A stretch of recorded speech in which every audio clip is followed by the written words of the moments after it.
Okay, so let's go over how we take this reference and prepare it to paint. So the picture we have is basically a square picture.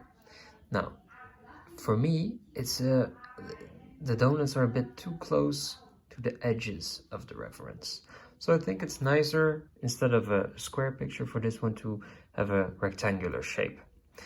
I want to paint this on a 15 by 20 centimeter surface, a panel.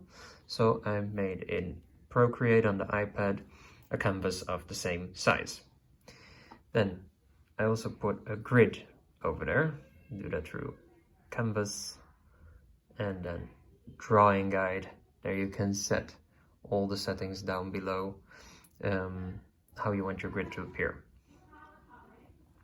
So I've put them each 5 centimeters apart. So it's also easier to have a look later on the canvas itself.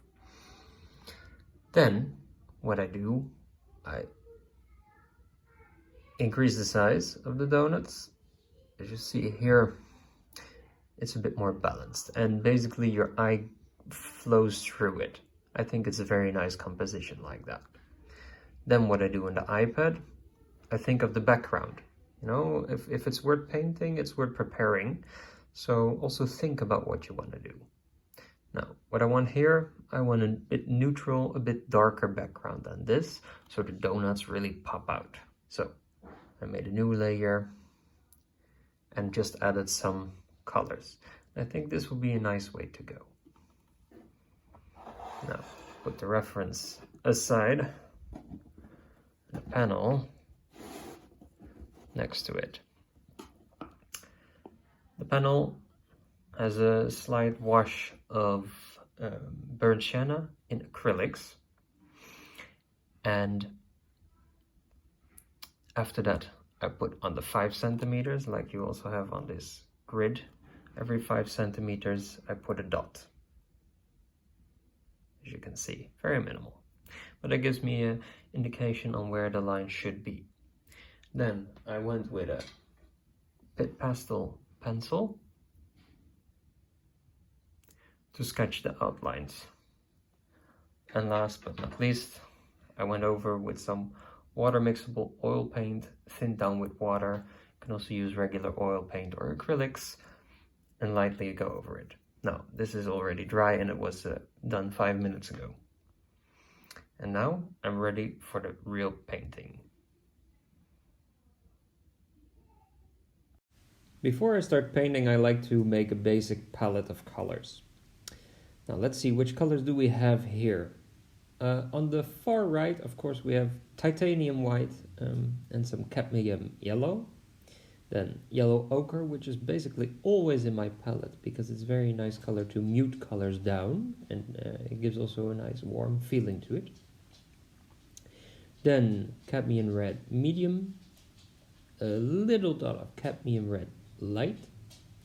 Then there's Pyrrole red, which I actually did not use at all in this painting, but it was a leftover from a previous painting, so I just smacked it on there.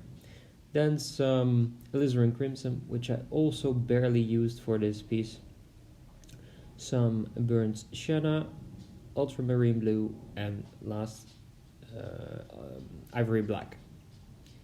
Then, as you can see, I made a mixture. In the lower right corner are the colors for the dough of the donut.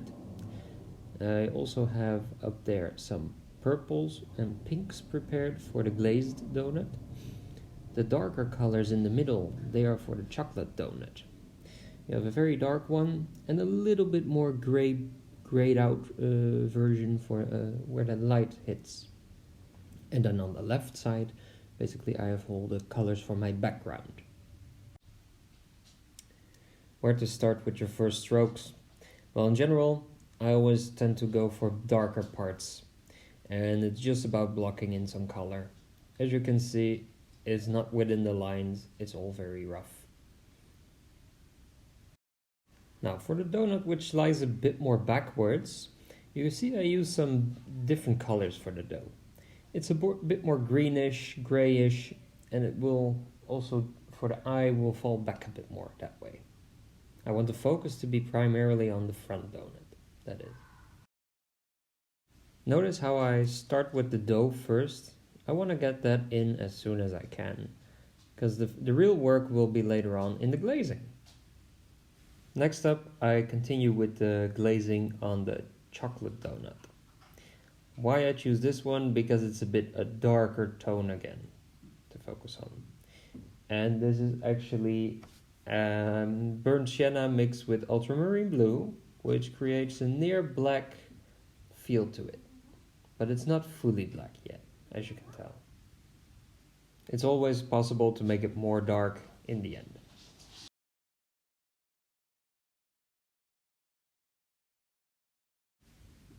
Sticking with the dark values, I now continue with the dark shadow of the donut. This is a mix between ultramarine blue with some yellow ochre and also a pinch of black to get it a bit more dark. This is one of the darkest tones in the piece.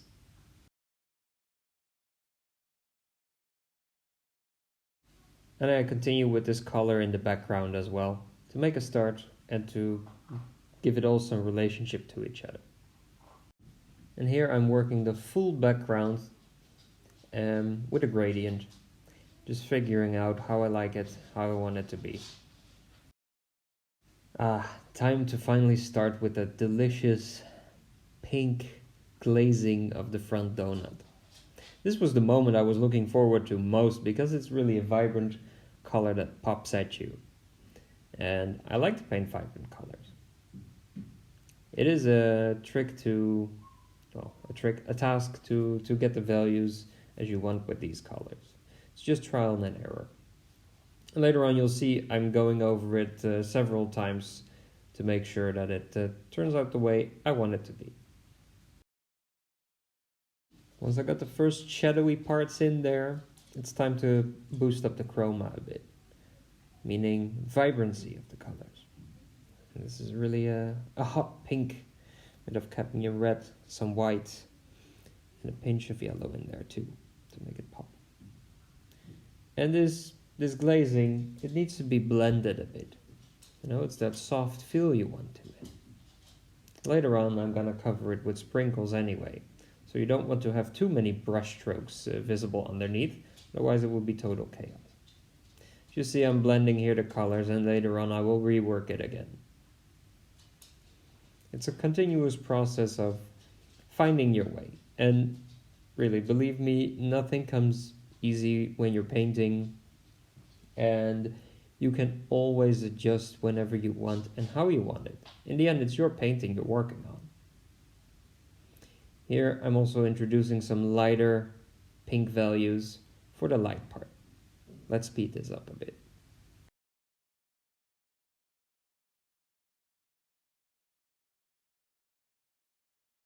At this stage, I feel the pink frosting is good as it is. And it's time to continue on the darker donut too.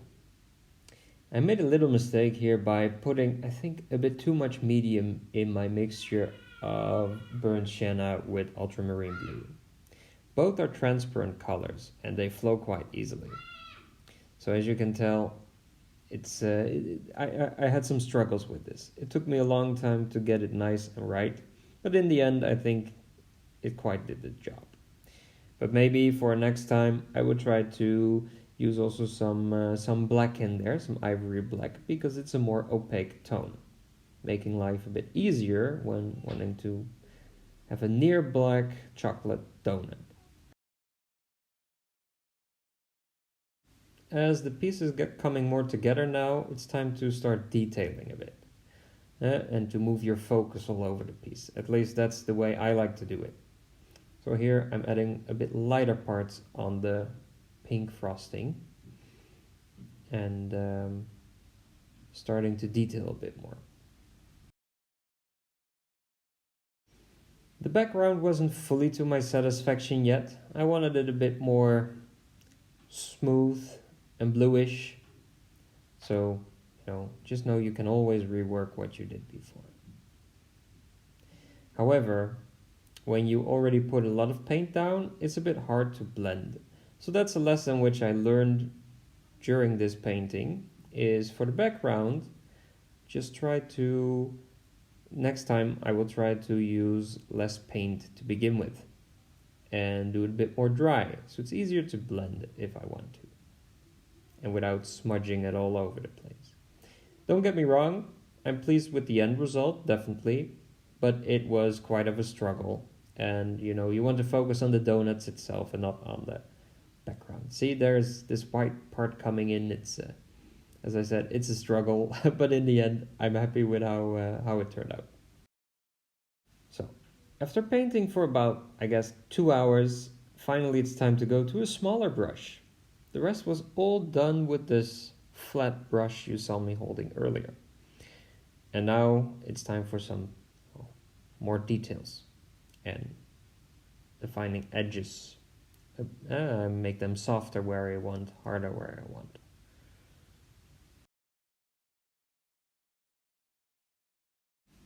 Here I introduce a new brush, a filbert. In Dutch we call it a kattetang, which actually means cat's tongue. I like that. And it's a bit more soft. I'm trying to smooth out the paint in the background, but once again, I think I put it on too thickly. That was not. That was a good learning moment for me.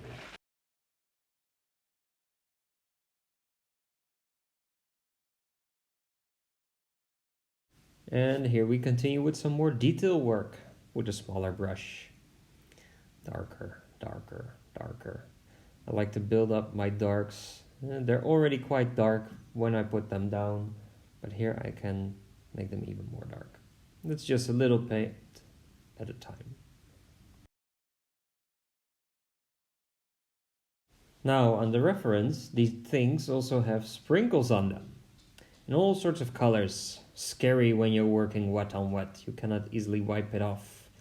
So I choose a quite safe approach. I use a red to start with red sprinkles. That way, if needed, I can easily blend it with the glazing if I'm not happy with it. But it's going quite okay.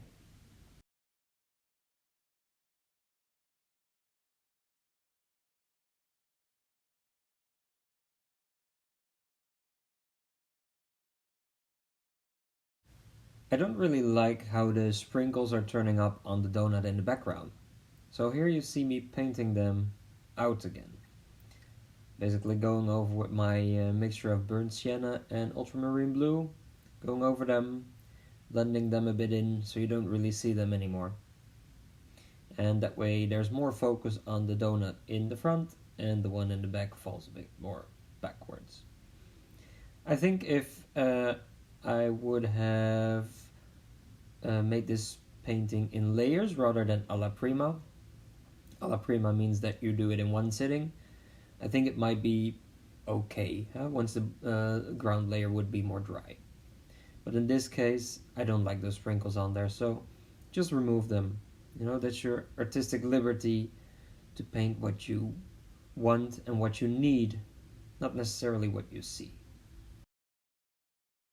Other than that, it's a matter of refining, putting the last sprinkles in, adding a few sprinkles with a bit of highlights on them, and some light shadows, just a few to create that illusion of depth, without overdoing it. Once again, this is done in one sitting. Paint is all still wet, so that's called the alla prima. So working in layers might be easier for approach like this if you really want to put a lot of details in items like the sprinkles.